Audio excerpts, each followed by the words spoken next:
Summer ஹாலிடேல விருந்தினர்கள் வர்றதும் அதனால கொஞ்சம் செலவுகள் அதிகரிக்கிறதும் சகஜமான ஒன்று தான். ஆனால் அதையெல்லாம் சாமர்த்தியமாக சமாளித்து குடும்பம் நடத்தக்கூடிய குடும்பத்தினருக்கு மத்தியில் ஆத்திரப்பட்டதால் நடந்திருக்கு இந்த படுபயங்கர கொலை. கோடை விடுமுறைக்காக பாட்டி வீட்டுக்கு வந்த பேர குழந்தைகள் இப்படி ஒரு படுபயங்கரம் நடக்கும்னு கனவுலையும் நினைச்சிருக்க மாட்டாங்க. துக்கம் தாங்க முடியாம இங்க அழுதுட்டு இருக்கிற பெண்ணோட தாய் கழுத்தறுத்து மிக கொடூரமான முறையில கொலை செய்யப்பட்டிருக்காங்க. இந்த படுபயங்கரத்தை செஞ்சவர் இந்த பெண்ணோட தகப்பன்னு தெரிய வரவும் இந்த உலகத்துல தனக்கான மொத்த ஆதரவும் ஒரே நொடியில முடிஞ்சு போனது நினைச்சு ரொம்பவே உடைஞ்சு போயிருக்காங்க.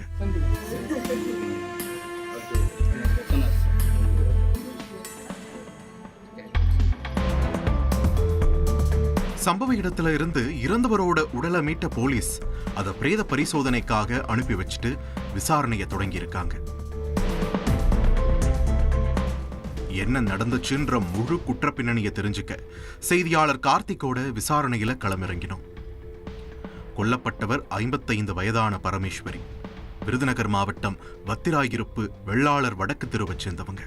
இந்த அம்மாவுக்கு மாரியப்பன்ற கணவரும் 2 பெண் பிள்ளைகளும் இருக்காங்க.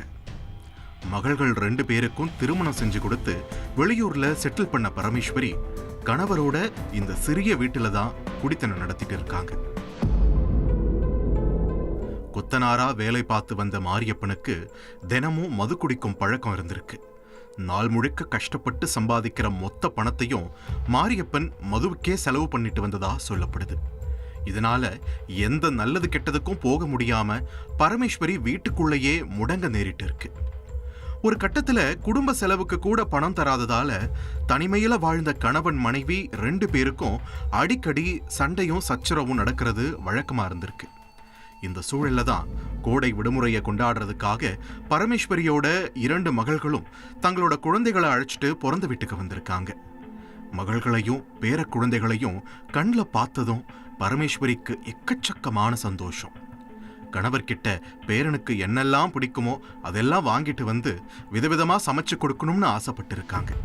ஆனா மது போதைக்கு அடிமையான மாரியப்பனால பரமேஸ்வரி குடும்ப செலவுக்காக கேட்ட பணத்தை கொடுக்க முடியல.